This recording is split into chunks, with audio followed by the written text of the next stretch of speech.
Alright guys, it's your boy Dom and we are back again. The second half of the season is officially going to start this weekend, match week 20. And the first half of the season was quite an entertaining and exciting one. And I do anticipate what's going to happen for the second half of the season. Could we see a resurgence of Manchester City? Are we going to see United fall further towards the relegation zone? Are we going to see Tottenham rise again? Will Liverpool maintain their dominance at the top? Are Arsenal going to follow in hot pursuit? What's going to happen to Chelsea in the second half of the season? Are they going to recover? Or are they going to fall by the wayside? Teams like Brighton, Bournemouth, Forest, are they going to continue to impress? Aston Villa. We shall see, man. We shall see. Guys, match week 20. Let's do the prediction. So, I'm out early, you know what I mean, on the hustle and bustle in my work van. You know how I do it. You know how I do my thing. Anyways, man, Tottenham versus Newcastle. Guys, Tottenham, they've been in very, very poor form. First half of the season, not good. They have one win in their last 5. They're 11th with 24 points. As for Newcastle, it's the opposite, end of the spectrum. 4 wins in the last 4 games. Quite impressive.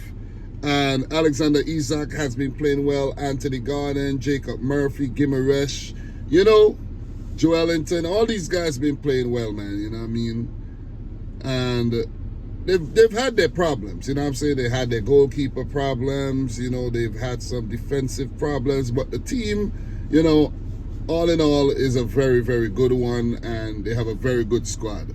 So Newcastle are in 5th right now, 32 points. It's going to be hard to predict against them, and they've had a very good record against Spurs in their last 5 games, and even the Spurs, do have some quality results at home against Newcastle. If you check through the records, Newcastle are capable of going there and picking up wins. I'm going to go for a 3-1 win for Newcastle for them to continue, rising higher in the Premier League table. It's only fair, man. Spurs, listen, the headache, the heartache, it continues. We're going to keep it moving. Bournemouth versus Everton. So, with this game, I'm definitely leaning more towards Bournemouth, but Everton are a type of team where they're very difficult to predict, as in, they're able to grind out a lot of good results, especially draws. In terms of the last 5, Bournemouth do have 3 wins, Everton do have 2, and last season Bournemouth actually, 1-1 and Everton 1-1. The previous season, the same thing. So far this season, Bournemouth picked up a 3-2 win at Goodison Park. So is this time for Everton to bounce back and pick up a win? Because they've been, throwing punches, punch for punch, pound for pound. So I don't know. Bournemouth, they've had the better results at home in the last 2 games. As for Everton, they've had the better results at home. But this season, Bournemouth went to Everton and picked up a win. So I think Bournemouth are going to preserve their home record, the recent home record against Everton, and pick up a 2-0 win. Andoni Arioli, I saw, was nominated for Manager of the Month once again. And he's been doing a great job with the Cherries, man. They're punching above their weight. The players are coming to the fore. They're doing what they're supposed to do. And I can't say anything bad about this team, man. I call them mini Barcelona. As for Everton, look, man, they're still struggling somewhat. They're in towards the bottom of the table, and they have to keep picking up points. 17 points, only 2 points ahead of the drop zone. If they don't pick up any points from this game, and let's see, Ipswich and Wolves do get points, Everton will go down in the relegation zone.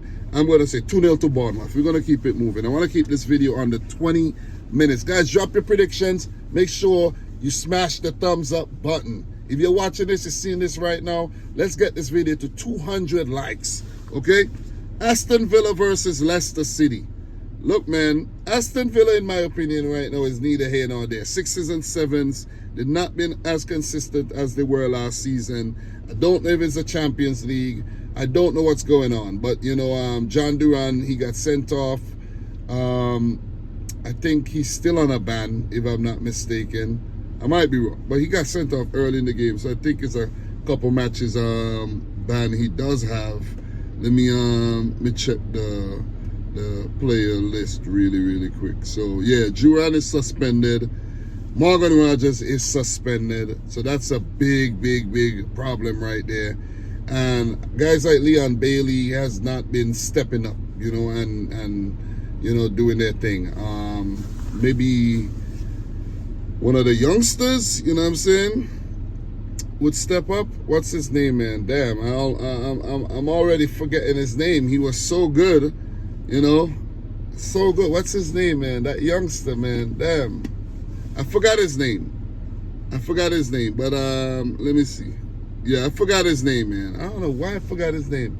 The youngster, he got a brother, you know, that plays for, I can't remember his name, man, but them guys gonna need to step up. You know, I don't know how I'm going blank on him, but he was a really good player a couple seasons ago, maybe last season and the season before. But players are gonna need to step up. That's what I'm basically trying to say. Ollie Watkins got to step up, you know, and fill the void there, the goal scoring void of John Duran, Morgan Rogers. Leicester, guys, they need some points, man. They're struggling right about now. Villa 29 points. That's solid, you know. Leicester in the relegation zone, 14 points after 19 games, only 3 wins this season, 11 losses. They need something. They really need something. They need to, you know, put their powers together and grind out a result. Van Nistelrooy started well at Leicester, but they're falling off. But for this game, however, I think they're going to pick up a point in this game. I'm going to go for a 1-1 draw. Let's keep it moving. Crystal Palace versus Chelsea. Look, man, Glasgow Palace have, you know, pulled things back a bit. They're 15th with 20 points. Chelsea seemingly falling away from the title challenge. 4th with 35 points. Chelsea, no wins in their last 3. 2 losses on their bounce. As for Palace, they've only lost once in their last 5 games, which is very good. They have Eze back playing well, you know, and they could be a banana peel for Chelsea. This is the London derby. Palace, they are home. But I just think Chelsea need a big result here. They need to bounce back. They need to get something from this game. And, you know, they need to get back to their form before that 3-match slump. They really need to get back to their form. So if you check the last couple games that these teams have played, Chelsea do have 4 wins, 1 draw, and that draw came earlier this season at Stamford Bridge, a 1-1 draw. The last time they went to Selhurst Park, it was a 3-1 win. The previous time they went to Selhurst Park, it was a 2-1 win. Look, they have to respond. They got to respond. They can't be falling by the wayside like that. They were actually knocking, you know, well, breathing on Liverpool's neck, in my opinion. And that's not the case anymore. They need to stay consistent. They need to stay competitive. And they need to compete. Because if not, they won't be competing for those Champions League places. I'm going to go for Chelsea to bounce back, a 2-1 win.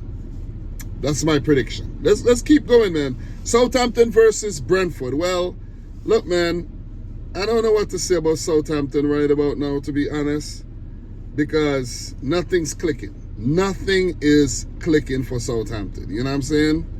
Nothing.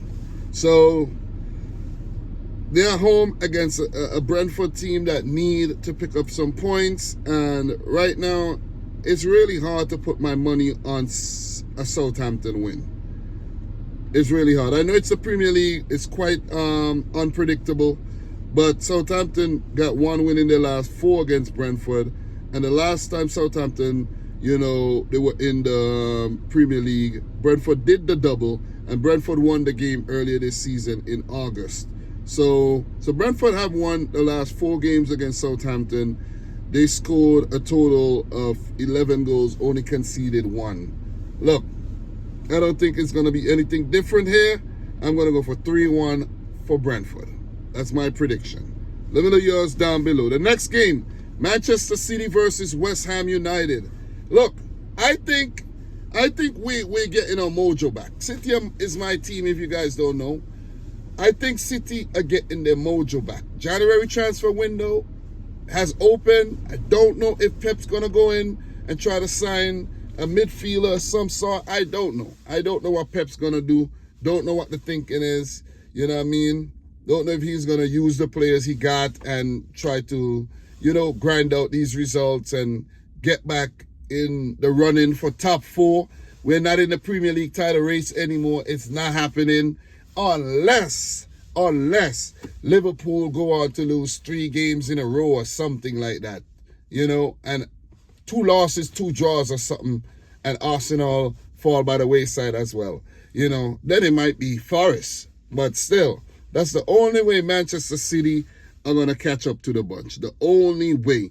But previously against West Ham, it's been basically free points. You know what I mean? Come and eat as much as you can and even take home a plate for you and your peeps. 5 wins in the last 5 games. That's what it's been going on when City play West Ham. 5 wins in their last 5 matches. The last time West Ham got something against Manchester City, it was a 2-2 draw back in 2022. And that was, a home match for West Ham. Previously, they did win an EFL Cup round of 16 match, and they got a 1-1 draw in 2020. And look, the last time West Ham picked up a win against Manchester City, god damn, how far back you gotta go for that? Listen, you gotta go really far back. 2014. So West Ham are meeting City at the wrong time. They should have met City during the slump. Then they may have picked up something. But still, the threat still remains. Kudus will be a threat. Bowen would be a threat. And we got to be careful of these players quick. They could get in behind and they could punish you. Crescencio Somerville as well could be a threat. But apart from that, I don't think this West Ham defense is going to be able to hold Manchester City. The goalkeeping is kind of, I know Areola pulled off some big saves in the last game against Liverpool there, but they lost the game 5-0. So I do think West Ham are going to lose this one. I'm going to go for a 3-1 win for Manchester City and City to continue getting back to their old form. Winning, picking up points. Next up, Brighton versus Arsenal, guys. Like, this one, it's a tricky one to predict because Brighton are not in the best of forms, but they've been grinding out some draws in their last few games. So, it's kind of a difficult one to predict because Arsenal, they've been looking a bit shaky. They're looking shaky. They're not looking like their dominant selves. You see what I mean? So this could be a window of opportunity for Brighton without a Saka in the team to pick up something. Earlier this season, Brighton went to the Emirates, picked up a 1-1 draw. Brighton did pick up some good results against Arsenal previously too. Let me find that result. Brighton, Arsenal, 3-1 win, 2022 EFL Cup. Brighton 0-0 against Arsenal. Brighton 2-1 in 2020. So they've had some decent results against Arsenal. But look. I'm just having a feeling that the Gunners are going to drop points here. I know they need to keep up with Liverpool. I know. They need to keep breathing down their necks. No losses in their last 5. 3 wins on the trot after those back-to-back draws. They're second, 39 points right about now. Brighton, 29 points. And they haven't lost any of their last 3 games. They've drawn all 3. And they've only lost 1 of their last 4. But they haven't had any wins in a while.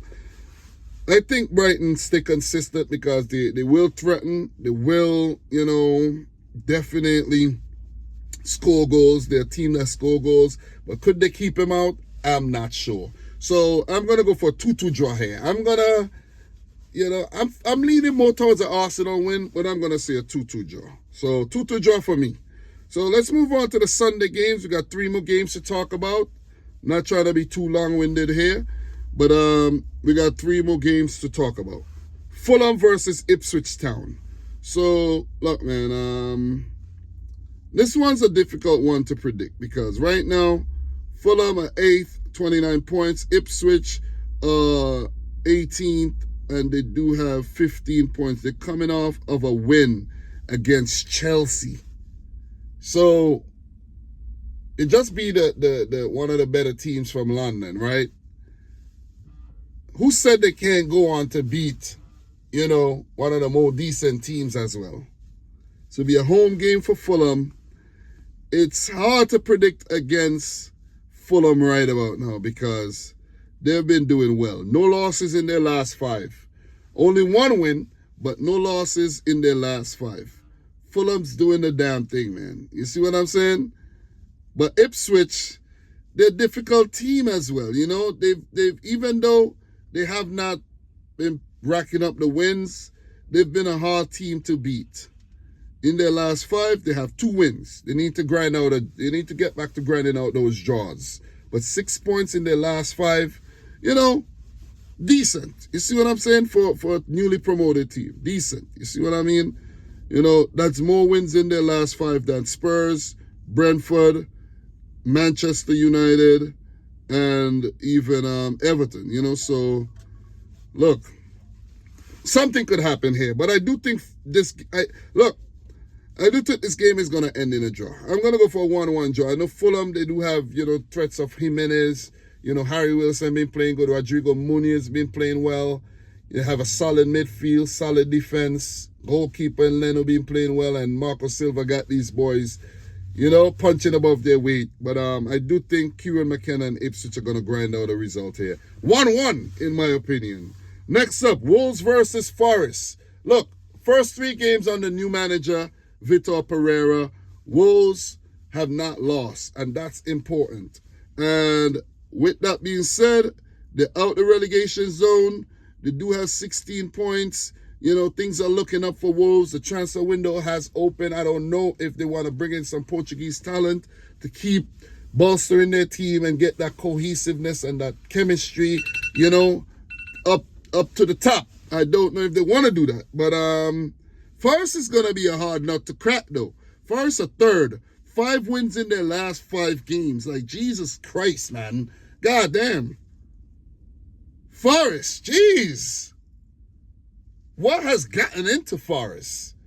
When you look around the team, it's not no real big superstars around their team. Morgan Gibbs-White, Chris Wood, Elanga, Callum Hudson-Odoi, and you know what I mean? But the defense, man, Milinkovic, Murillo, these guys have been doing really, really well, man. You know what I mean?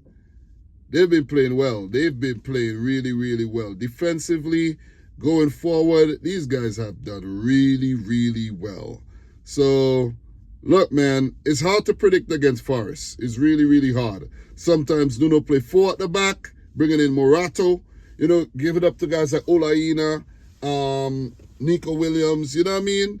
Elliot Anderson has played a pivotal role in this team as well, proven to be a really good signing. And just to give some shout out, they do have guys like James Ward-Prowse. When I saw James Ward-Prowse came off the bench in the last game, I was like, whoa, I forgot James Ward-Prowse was playing for freaking Forest. You know what I mean? Experience of Willie Bolly, so I do think when I look around their team, I do think they could bring in, you know what I mean? They could invest. They could bring in quality players in that they're interested in on loan. I know they got to watch financial fair play and all of that, but still, that is something that Forest could do to bolster their chances of finishing top 4 this season.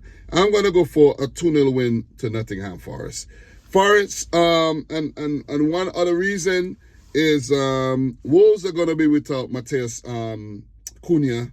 He's going to be suspended for this game. So that's something that's very, very important because Cunha has been their talisman.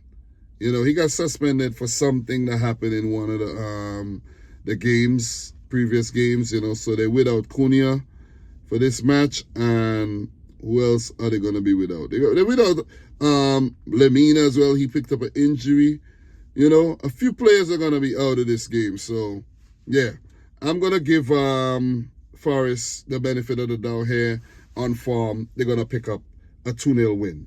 And last but not least, man, Manchester United, Liverpool. This game will be at Anfield. So I say Liverpool, Manchester United. Guys, do you see any situation, and I mean any situation, any window of opportunity where United can walk away victors here? Do you see any opportunity for Manchester United? Because I'm telling you, I don't see it, man. You see what I mean? I don't see it. I don't see it. These guys have really done this, boy. Wow. I don't see it, guys. I don't see no opportunity here at all. No opportunity. No opportunity for Manchester United to get anything. And I mean anything. I gotta move, though. I gotta be on the move. Yeah. I don't see no opportunity for United to get a win. The way they've been playing under Amorim, and I'm not blaming Amorim, but it's just he's the one in charge. If you're the manager of a store and you know things keep going missing, who you gonna blame? If the sales are not good, who you gonna blame? You gotta blame the manager, because when things are good, who's gonna wanna take the credit? The manager. So in this instance, man, Liverpool, Manchester United. These are the recent results. 3-0 to Liverpool in September at Old Trafford. 3-0 club friendlies in the summer. 2-2 last season at Old Trafford. 4-3 for Manchester United in the FA Cup. Well, you know, that's the FA Cup. 0-0. So these are some good results, though. These are some good results. These are some quality. Okay, I don't have to go anywhere anymore. But these are some quality results for Manchester United across the last 5, if you ask me. Because they only lost once in their last 4 competitive matches against Liverpool. But what does that say? That don't say anything. Because United have lost their last 4 on the bounce. Liverpool have won their last 4 on the bounce. Look at the way Liverpool are playing on the slot right now. Everyone has clicked. All the players, with the exception of a few players that comes off the bench. I saw Chiesa on the bench the other day. He's not fully fit, but I would like to see, as a let's just say, take out me being a City fan. Take out me being a City fan. As a football fan, I would just like to see Chiesa come to the Premier League and for him to do well. You see what I'm saying? I'm not saying I want to see Liverpool do well or nothing. I'm just saying I would love to see Chiesa doing well. I would love to see him do well, because Federico Chiesa is a player that I've always admired, during his days playing for the Italian team and in the Serie A. So naturally you want to see the player do well, right? So, guys, with that being said, let me see. With that being said, United, man, they're in the mud. They're in the mud. And I don't see any respite. None at all. I don't see any respite in sight right now. None. You see what I mean? So, it's really going to be difficult to predict any positive result for United here. It's hard. Look at Liverpool. Salah. Jota off the bench. He's been doing well. But Salah has been their best player, of course. Luis Diaz. He's been really good. Cody Gakpo has really surprised me.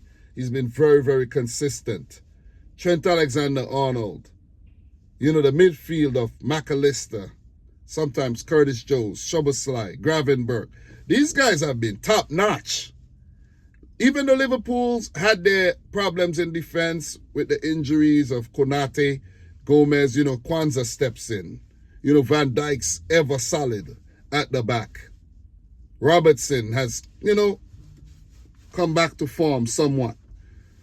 Alisson is back in goal. So when you really look at it, man, I only see one result here. One. And that's a Liverpool win. Don't know if Man United are going to be able to muster up anything to try to, grind something out, but I don't see it. I'm going to say an embarrassing 5-0 loss to United, for United. 5-0 win for Liverpool at Anfield. Because I did see a stat that they have not really done well on their last few visits to Anfield. And with that being said, last couple visits to Anfield, right? Let's look at that. 0-0.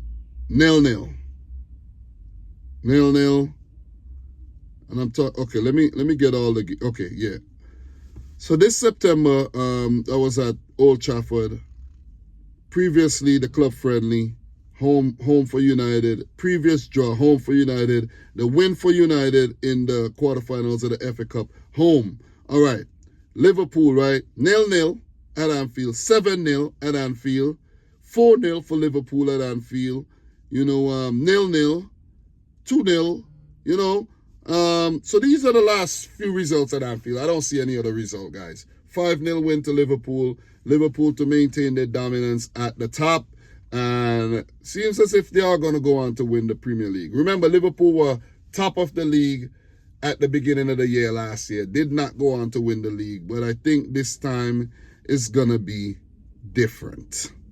That's what I think. So, guys, these are my predictions. I hope I did a good job. If I did a good job, like the video. 200 likes. Let me know your predictions down below. Let me know your thoughts. Let me know if there's any major talking points that I miss or anything. Just talk to me down below, okay? I do appreciate you guys participating, even though I don't respond to all the comments, but I'm a busy man anyways. But guys, I'm your boy Dom. Subscribe if you're new. Like the video if you haven't yet done so. And until next time, peace out. Rich Squad. Guys, we talk. We talk when I do the roundup. All right? Take it easy. Enjoy your weekend.